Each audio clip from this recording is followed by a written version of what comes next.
একজন শিক্ষক বলতেন, জীবনে যা কিছুই করো না কেন নিজেকে খুশি রাখার কারণ অন্য কারো মাঝে খোঁজার চেষ্টা করো না। কখনো কারো উপর এত এক্সট্রিম লেভেলের নির্ভরশীল হতে যাবে না যাতে তোমার এক্সপেকটেশন পূরণ না হলে মন ছোট হয়, বিশেষ করে মানসিকভাবে। তোমার মন খারাপ, তুমি হেমন্তের গান শোনো, নিজেকে এক কাপ গরম কফি বানিয়ে দাও, বিকেলবেলা মিষ্টি রোদে আপন মনে নিজের সাথে কথা বলো, পছন্দের লেখকের বই পড়ো। নিজের কোনো বিশেষ ক্রিয়েটিভিটি থাকলে সেটা নিয়ে নিজেকে ব্যস্ত রাখো। অন্যকে ব্যঙ্গ করে স্ট্যাটাস লেখা, নিজের দুঃখ দুর্বলতা জনসম্মুখে প্রকাশ করা কোনো বুদ্ধিমান মানুষের কাজ নয়। খুব বেশি মন খারাপ হলে রুম অন্ধকার করে চুপচাপ বসে থাকো, যার যার ধর্ম অনুসারে প্রার্থনা করো।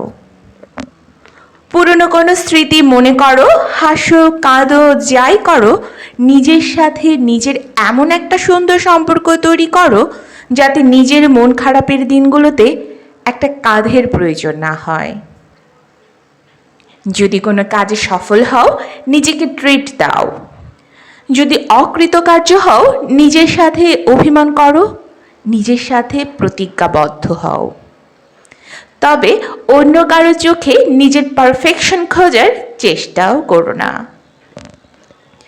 অন্যের চোখে তোমার ত্রুটিগুলোর মাঝে যখন তোমার গুণগুলো খুঁজে পাবে না, তুমি কষ্ট পাবে। পারলে তুমিই পারবে। রেস্টুরেন্টে একা বসে খাওয়াটাকে নর্মালাইজ করতে হবে। পার্কে নিজের সাথে সময় কাটাতে চাওয়াকে হাস্যকর কেন মনে হবে? যদি সম্ভব হয়, ফাইন্যান্সিয়ালিও নিজেকে প্রতিষ্ঠিত করতে হবে, যাতে তীব্র মুড সুইংয়ে নিজেকে একটা চকলেট উপহার দিতে পারো, নিজের জন্মদিনে নিজেকে গিফট দিতে পারো, অথবা পাড়ার সুবিধা বঞ্চিত শিশুদের নিয়ে জন্মদিনের আনন্দ ভাগাভাগি করো। নিজের পছন্দের ড্রেসটা টাকা জমিয়ে হলেও নিজের জন্য কিনে দিতে পারো। মাঝে মাঝে নিজেকে কিছু ফুল দিবে। ঘরের এক কোণায় ফুল থাকবে, সুন্দর একটা গন্ধ ছড়াবে, মন আপনা আপনি ভালো হয়ে যাবে। সবাইকে খুশি রাখাও তোমার দায়িত্ব না। দুনিয়ার কারো পক্ষেই সবাইকে খুশি করা সম্ভব না। যেখানে পারবে না, না বলাও শিখতে হবে। আমার বাবা মা আমাকে অ্যাপ্রিসিয়েট করে না, আমার বন্ধু আমাকে সময় দেয় না, আমার কাছের প্রিয়জন আমার সাথে ঠিকমতো কথা বলে না, আমার জন্য সময় নেই, এসব উপদ্রবের সৃষ্টি করবে না।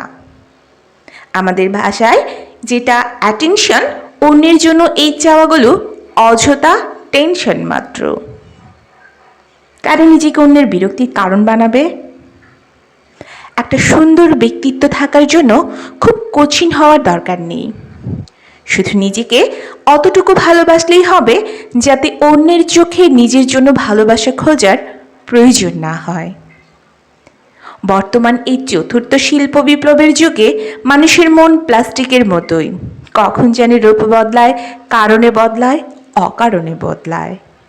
তাই মনে হয় নিজের মধ্যে নিজেকে সীমাবদ্ধ রাখা তুলনামূলক ভালো।